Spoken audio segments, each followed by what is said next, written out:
the reason why I called you here, so that our expectations can meet somewhere in the middle. I know there is what I want to say, but I also know there is what you want to hear. And that is the nature of the work we do, and that is the nature of your work. If you allow me today,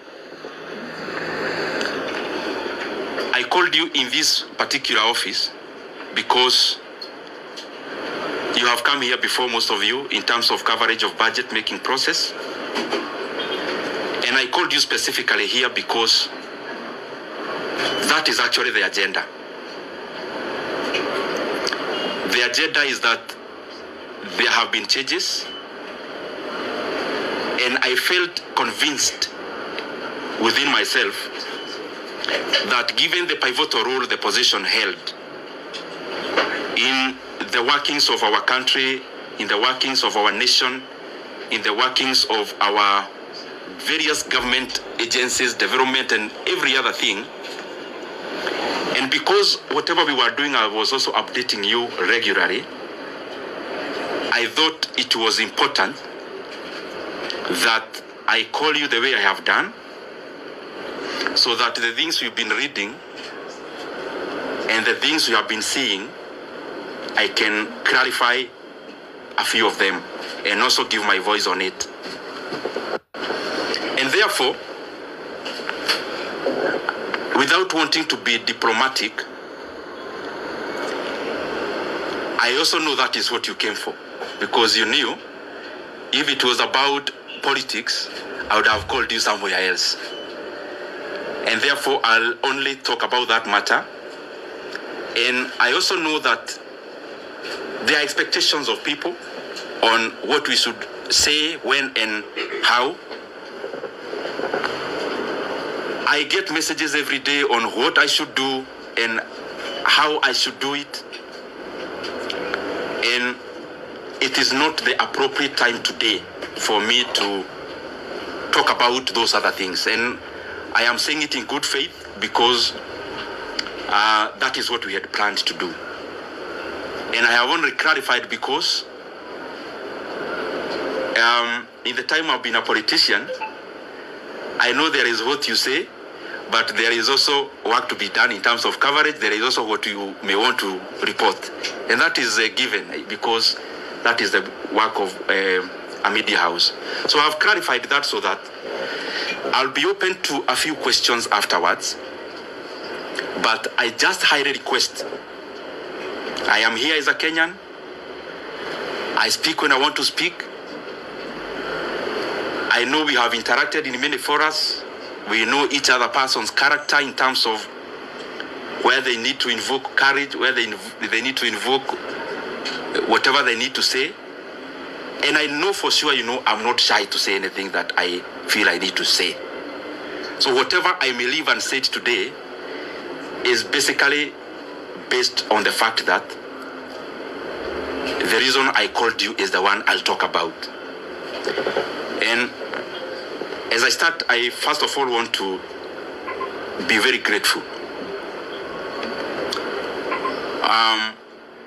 Myself, personally, for the chance I have had to serve the Kenyan people in the position of the chairman of the Budget and Appropriations Committee in the National Assembly.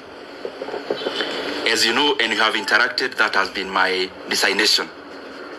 And that is work we did with a lot of dedication. And I am grateful for that opportunity. I am also very grateful to have interacted with many people as I serve as the chairman of the Budget and Appropriations Committee. Of course, working with the Honorable Mary Amase, who was the vice chairperson, and all the other members, all the other 25 members, incorporating myself and the vice chair who make us 27. I am truly grateful for that chance.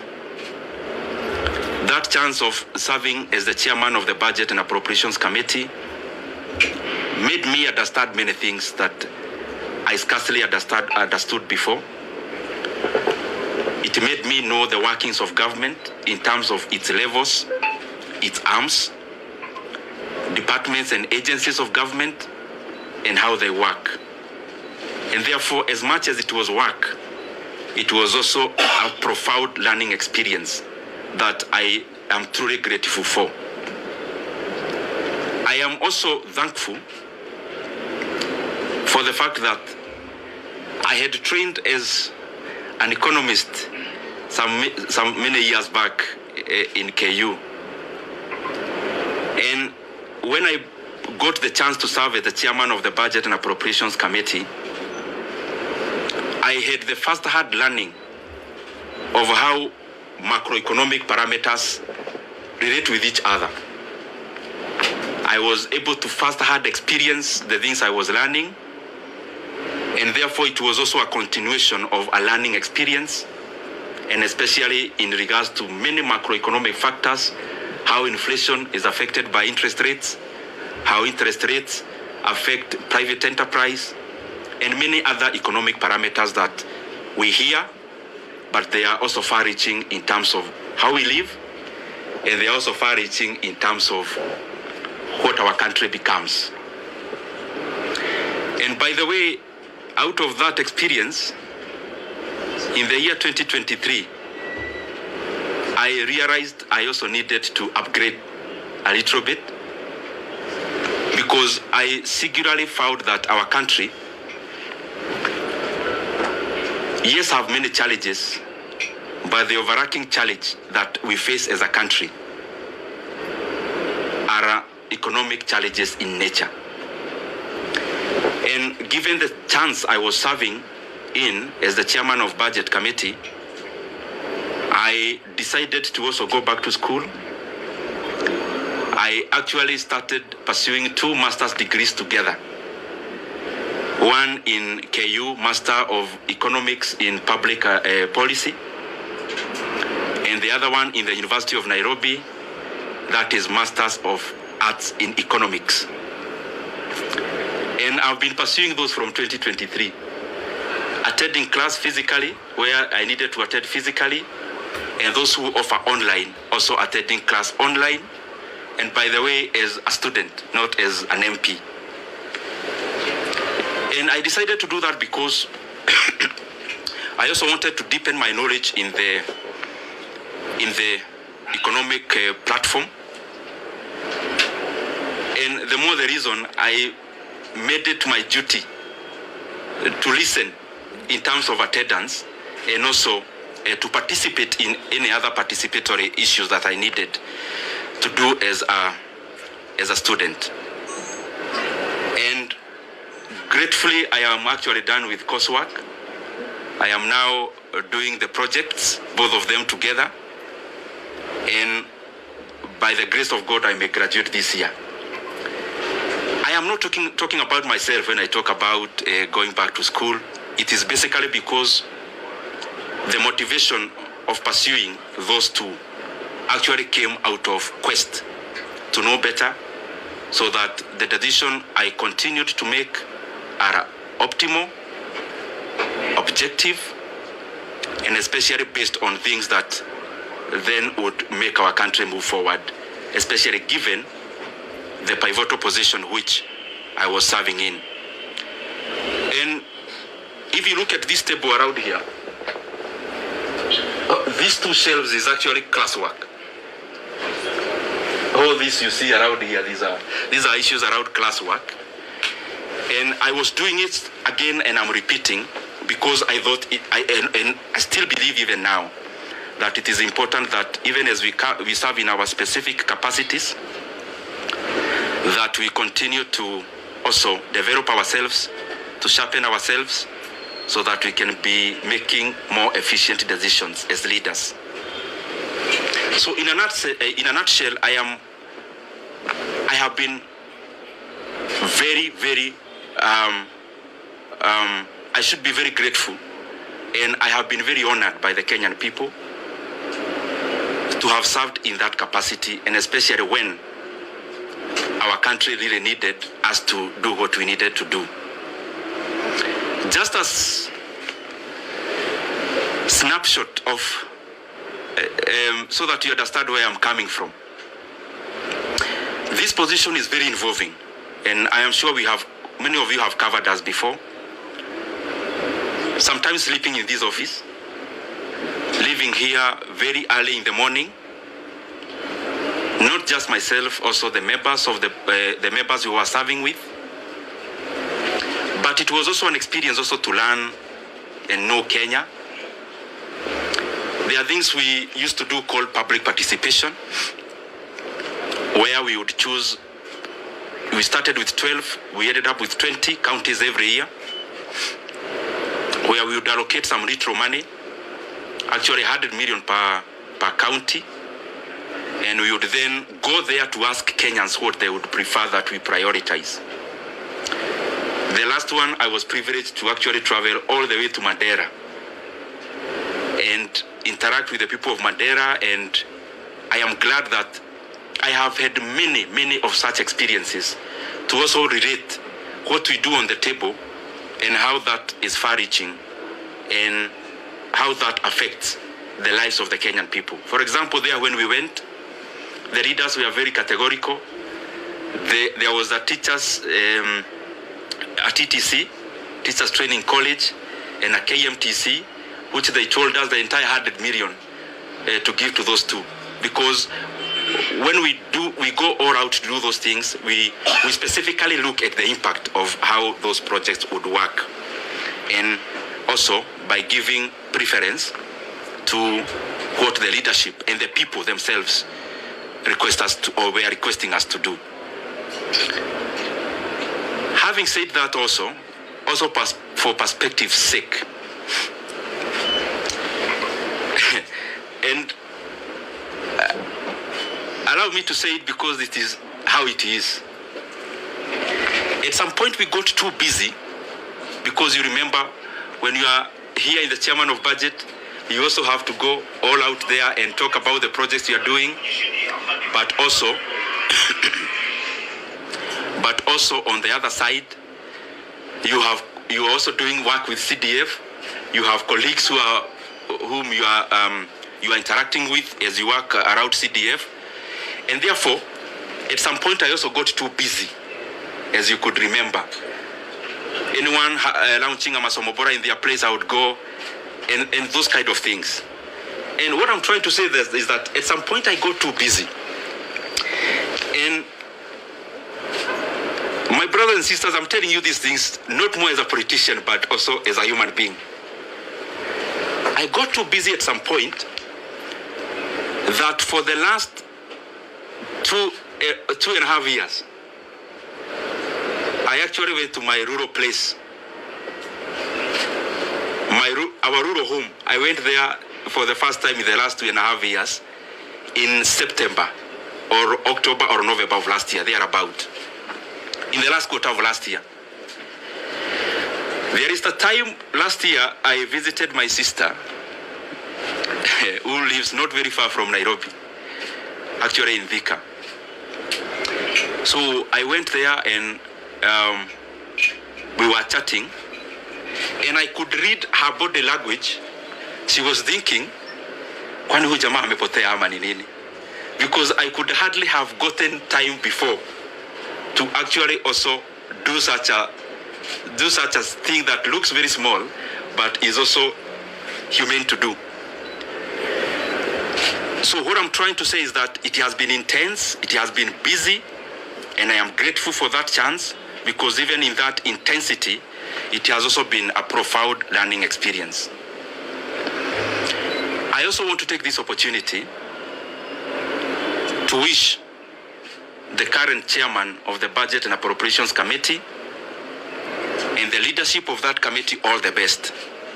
I have sat there, I know it is an intense position. It requires you to work very hard, sometimes to the neglect of your constituents. And therefore, I would only wish the current chairman all the best as he steers the committee forward. Because after all is said and done, whatever he is doing, the success you'll get is a success for all Kenyans.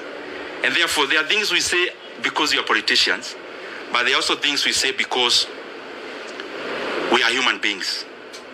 As a human being, I wish him all the best. And I want to say that I am grateful for the chance I have had. Maybe to clarify a few things which you may have in your mind, or possibly I can give you that chance to ask them.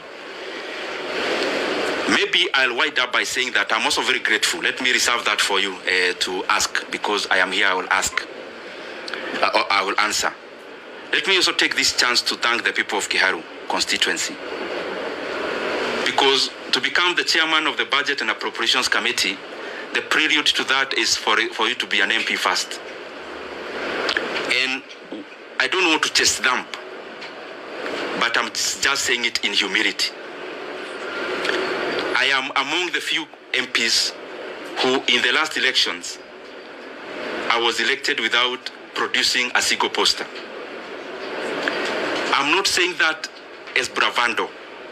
Neither am I saying it to prove who I am.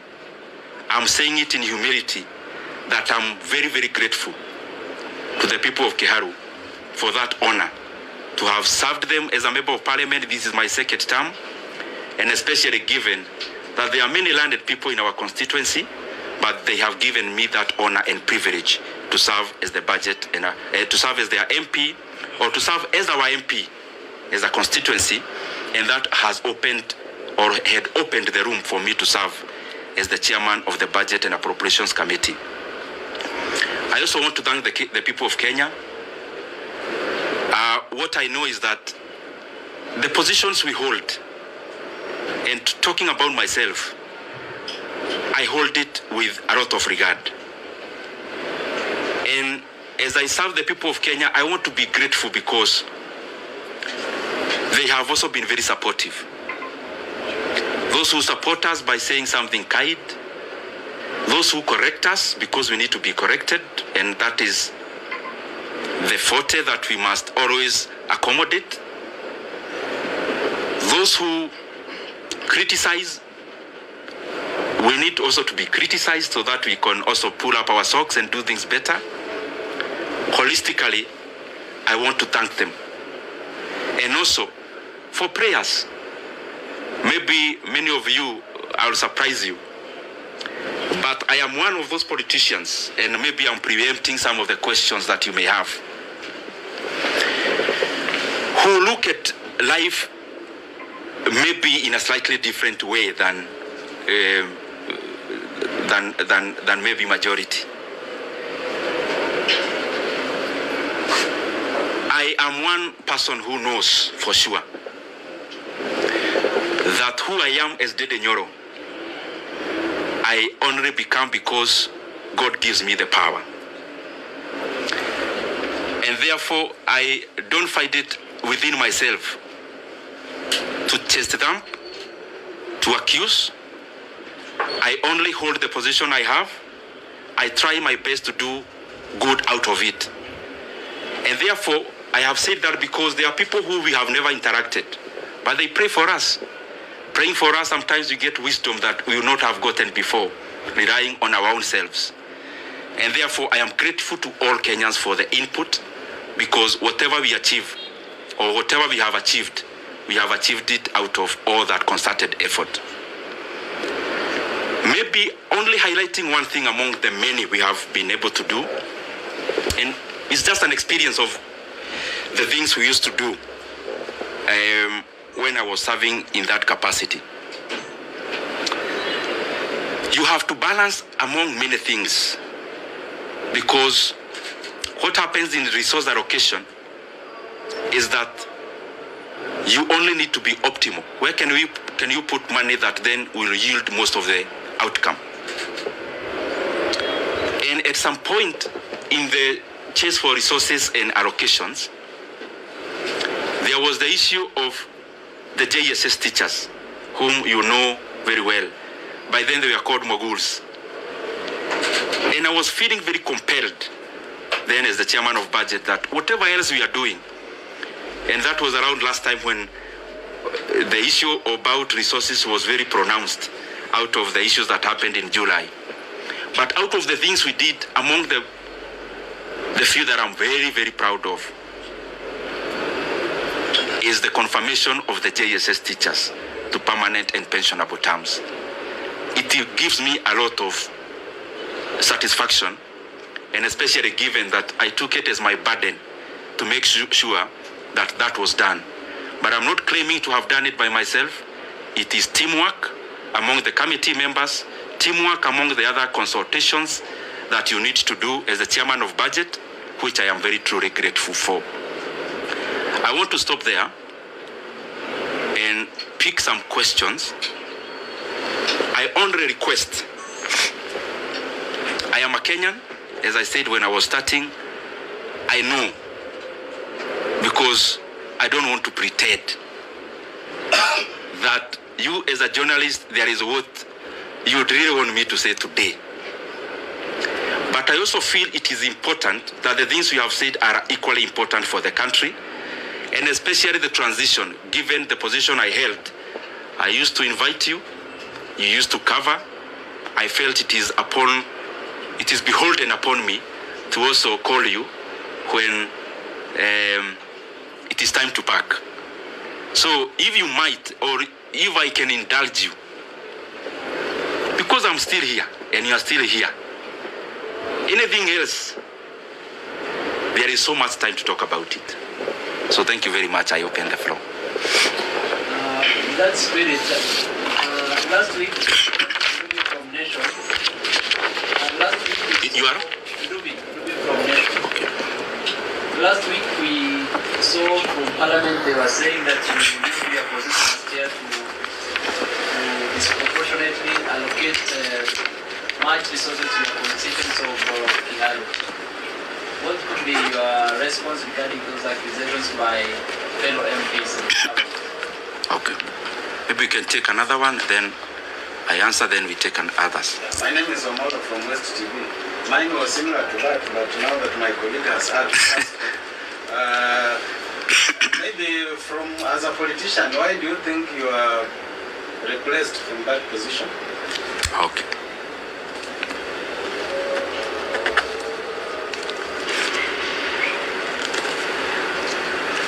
Yes, my brother. You are? Moses.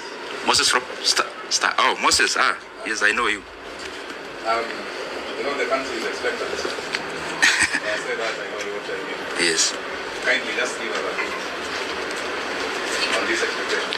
Okay. We can take one lady. I'll come to you, then we answer. I'm here. Yes, my sister. Naitwa Millicent kutoka KBC.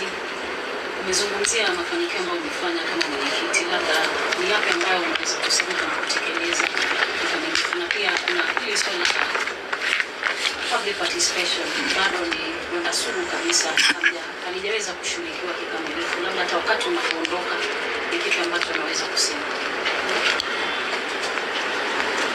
Let me answer this so that I don't forget, and then we can answer the others.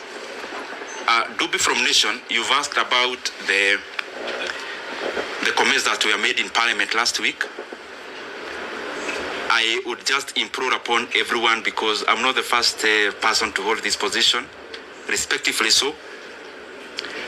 You can do an analysis for the past many years that this position has existed, and then try to see and compare for yourself, because many times it's not good to talk about yourself because you are likely to be subjective. To be objective, the data is out there, just check. However, on the same, every politician have their own brand of politics. Myself, I do not answer evil with evil. Neither do I answer insults with insults. Basically, we are all different. And I don't want to purport to know better what I am not. And therefore, I am okay as a leader. You cannot continue being provoked and then you dance to the tune.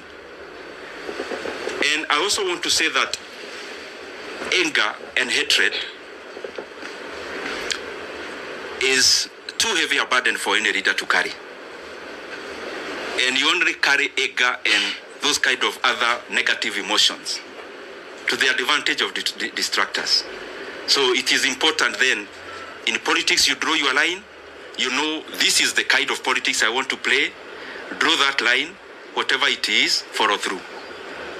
Secondly, in terms of Wamalwa West TV, on why, you asked me a very difficult question on why I was repressed. I also don't know. And I am saying it in good faith. I didn't come here to accuse anyone today, or I only came to set the record straight. No one in the leadership of our coalition, from whichever position, has ever called me in regards to the position, in regards to what I need to do better, in regards to what I need to change, in regards to things that needed to be done in a different manner. It's very good for me to put it into record, because as I said, I was holding this position knowing that I was serving Kenyans, so I am also answerable. And in sincerity say, there is no one who has ever called me, decision makers of our coalition, to say anything around this. I read in newspapers about myself the same way you do. And in terms of this position, that's what I mean. And that's the truth. Moses of Star. You know, Moses is a political journalist. I know him. So he's asking me that I need to say something around politics. Moses, I have your number and you have mine. And I want to assure you that when I need to talk politics, I'll call you. And I'm saying it respectfully. I only think that even this is also very important. And situko tu hapa Kenya. I mean, I'm not going anywhere, and Moses is still around. I know your job is not threatened in any way, so we are still in Star. So I'll be glad to also talk about that at the fullness of time. The other thing about Miriam, Millicent. Millicent KBC. There are many things she asked about. Yes, I talked about one thing we did. What about the many others that are challenges that remains to be done? Of course, there are many. There are many things that we are work in progress for us as a country. And referencing to the position I was serving, the issue of public debt is a major challenge. The issue of stored projects is a major challenge. So there are many things that are a work in progress. There are others, very important things like confirmation of other people who work for government, like the UHC staff. We had allocated some money before, but there is still some work to be done in terms of more allocation. And so that even those brothers and sisters can also have a chance to be compensated for the service they offer our country. And the other one, was on public participation. You've talked about public participation. I agree. Kenya is a robust country in terms of hearing your voice, but there is also work to be done in terms of incorporating all citizens, and especially in allocation of resources. There are things that I don't know whether there is a net to it. One of those things is public participation, because it's a continuous process which has to keep on improving, which has to keep on done better, because there is no perfection to it, but we can always polish it and do better about it. We can take another route. Let's talk. You continued serving as the chair for budget.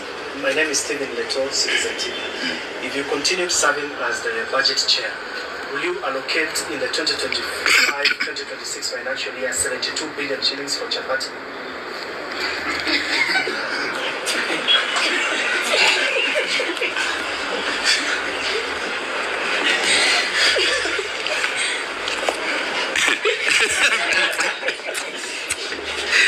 Let me take a few more. Yes, my brother.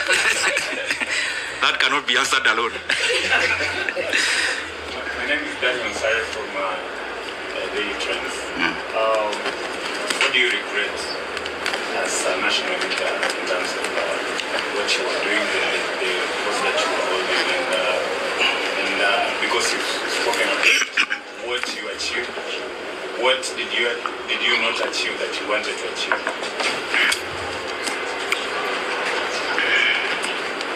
Let me answer those two because I was to be precise.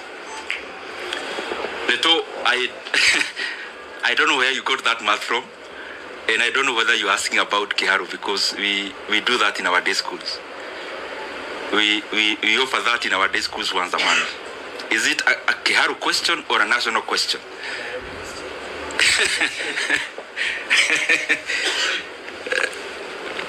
Since I am not here now, let me not hypothesize on what I would do if I was one now. But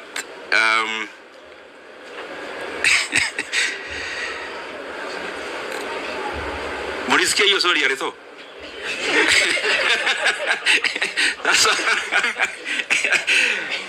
You want to box me in a corner. I'll answer you that in camera. Because I also don't want to deflect from this. It's a good question, but I also don't want to wander so far. I'll give you that answer later. And I'll also give you a calculator so that you do the right calculations. Daniel from Daily Trades. Any regrets? What you could have done better?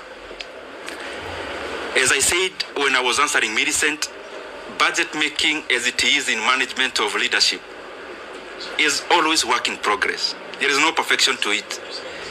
That's why even the most developed countries keep on having new leaders. Otherwise, they could have finished the work and say, Sasa tumemaliza, there are no more leaders to be needed. So there is always it's always work in progress to reach where we are headed. He also asked about the regrets.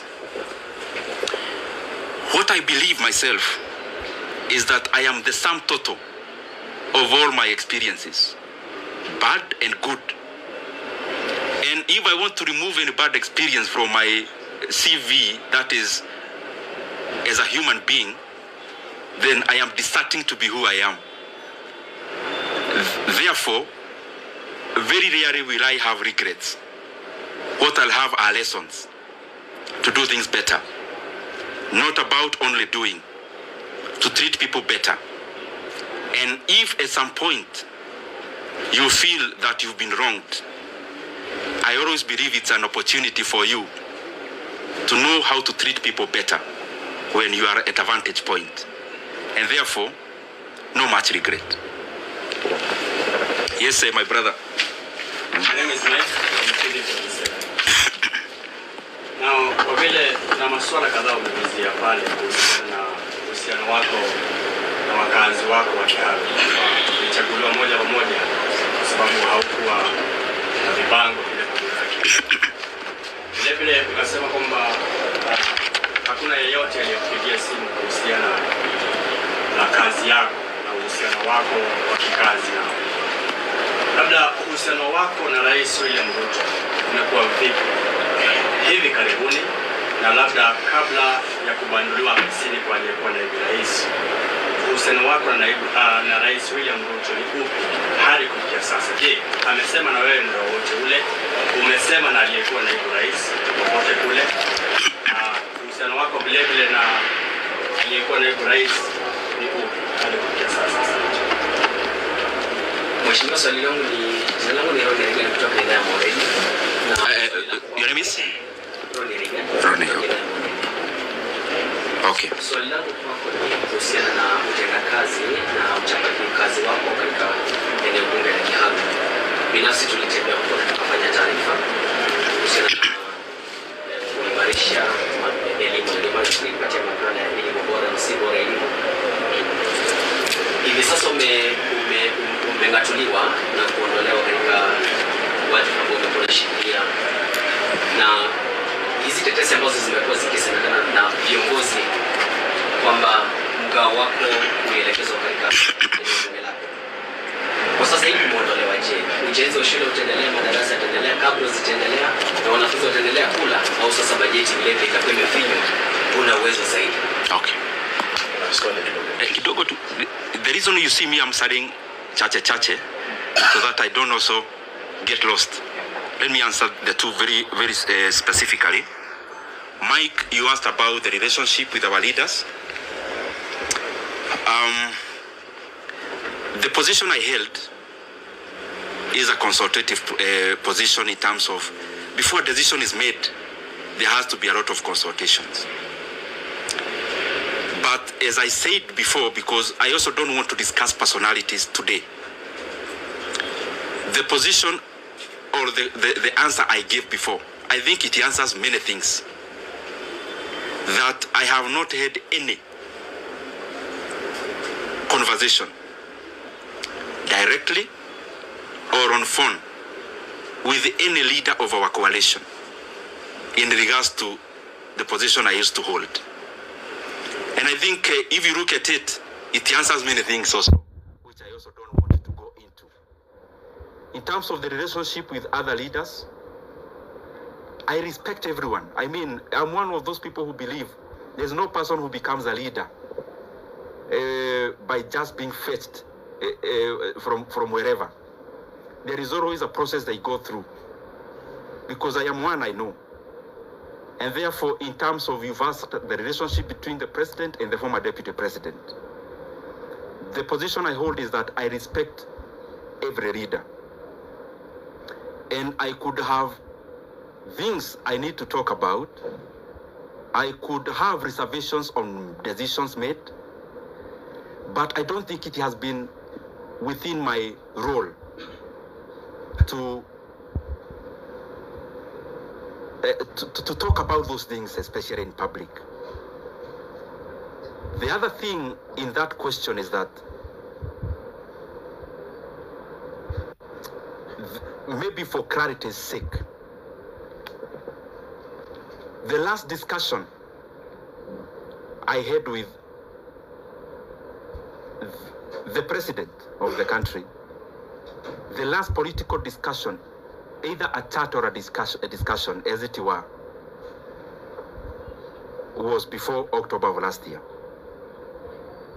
And I would not want, and you permit me to do that, not to discuss any further about any leader, because as you all aware, I stopped serving in my position. It's barely a week. I also need to understand many things before I talk, because I believe as a leader, I mean, I lead people. There are people who look up to us as leaders. And therefore, even when you see that I am not answering some questions, it's not because I can't answer them. I believe you have covered me previously, and you know for sure that, respectively, in this world I only fear God. So whatever I need to say, I have no reservation of saying. But also, we are given wisdom to say when to say, how to say it. And I believe we are here in Kenya. We'll keep interacting. If there is more to be said, if there is more to be clarified, we are allowed. Ronnie,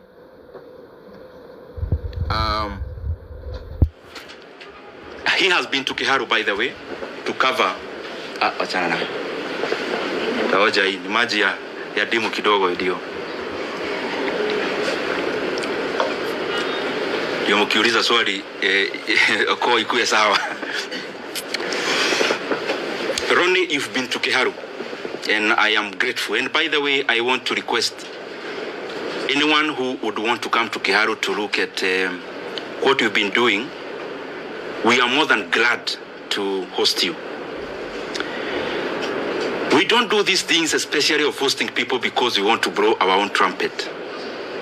We do these things because I am convinced that if leaders started competing on the basis of what they are doing, the country would become better wholesomely. If our competition as leaders is deliverables, and we compete about who is doing what in terms of tangibles and development, is a very good discussion that you would have as MPs, for example, because we hold CDF, and that is the reason why we would be glad even to host you. We have hosted, I think, 4 delegations of my colleagues in Kiharu on benchmarking exercises. We actually don't call them benchmarking. We call them peer-to-peer learning because I also learn from them. I am not a non-knowing. And I also learn from my colleagues a great deal. And in terms of, like the video you see around, me wearing some goldish shirt,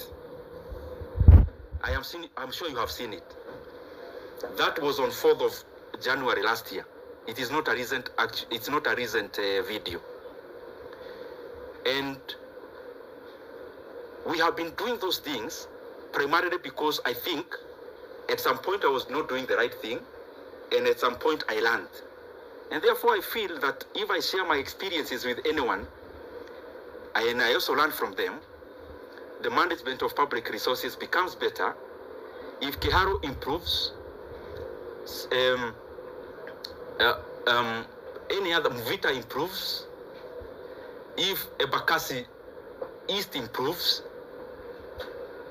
if any other constituency improves, then Kenya holistically becomes a better place. And I want to underline, the leaders who come to Kiharu, they don't come to learn because I am all-knowing and I know everything. I also learn from them. And that is why I also go to their constituencies to learn what they do. And I also know majority are trying their best. Specifically to answer you now, is that the projects you saw in Kiharu, majority of it that we have done in our learning institutions, I actually did in my first term. In my first term, I was a member of a committee called Regional Integration. I think I have answered you. So, I'll still call you next year. I hope... Yes. Majibu Kizao from K24.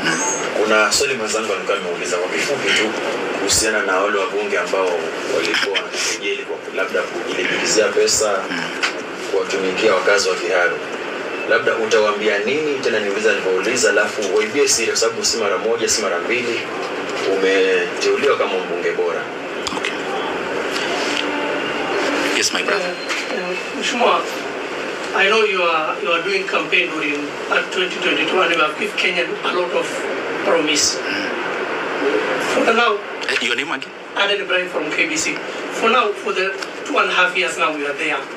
Where do you rate in terms of development across the country? Because you are sharing that committee. In that terms of development and with all the promise that you have given Kenya, where do you rate this administration in the last 2.5 years? Have they achieved their goal? Have they achieved their promise in the last 2 years? Okay. Where do you rate? Okay. Let me answer those two. I'll now try to be brief. One, my brother, your name? Majibu. Maswali yani anauliza swali. Majibu, my brother from K24. Yes. You've asked about Kiharu. I am always available to share our experiences in Kiharu. More than available. I mean, I have had sessions with my colleagues and I have explained to them basically what we do is optimization. Labor-based implementation of projects. It saves us the profit that would have been made by the contractor. It also saves us a lot of cost. It guarantees quality also. And because it's something that needs a lot of time to explain, I am sure I'll give you some time. And yes. Ameuliza pia wale wabunge walisema mambo bugeni last week, nitasema nini? Nitasema, uniruhusu niseme kwa kimombo. As I said before, politics is up and downs. And politics is mutually exclusive. Because the things we chase for are the same. So sometimes, for a position to be created, one person has to forgo the years. And therefore, it's always a chase. So, you also have to define yourself. as a leader, the things you want to engage in. And respectively, as I say so, if I ask you as my brothers and sisters who are here, I ask you what Kibaki told anyone in the year 2008 when he was president, you'd hardly remember. You'd have to go to your files to check what Kibaki said. But if you travel through or on Thika Road Superhighway, you don't need to remember anything Kibaki said. You see it with your own eyes. So me, I believe that, yes, we have to talk as leaders because you have to explain where you are going, where you've come from. I mean, you cannot lock yourself in a room. You have to talk. But in many instances, I find that what is far-reaching and what is permanent and what is objective is more what you do than what you say. And therefore, in terms of what was said and whoever said it last week in Parliament, I would not be provoked to answer evil with evil, neither will I be provoked to answer an insult with insult. Time answers many things. Time answers so many things. I mean, if I allege, for example, if I come here and allege Kajim here is actually not from Kenya, and I say, no, I have evidence, he's actually not from Kenya. Only time. He may not need to say much. The truth and the facts have a way of outliving words. And I hold no grudge against anyone. It is too burdensome to carry any hatred. It is too heavy to carry any ill will against anyone. I mean, you can only do that to the advantage of the people who calculate to make you wander from your path. Oh, sorry, Aden, and I think I'm taking too long to answer questions. Aden, allow me today, you've asked me to rate the government. You know I've been chairman of budget. Definitely, I am likely to be subjective. In terms of rating of government, allow me not to answer that now because I just left this position barely a week from today. I am likely to be subjective, but I think as leaders from wherever we are, from MCA level to what I hold to every other level, there is always work to be done. And from my corner, hopefully I'll do my best to chip in into that development so that entirely the country becomes better. But I also know, Aden, that, like all of you, I am a Kenyan, I live here, so I see what there is. So, so Kenyans are better judges than ourselves as leaders.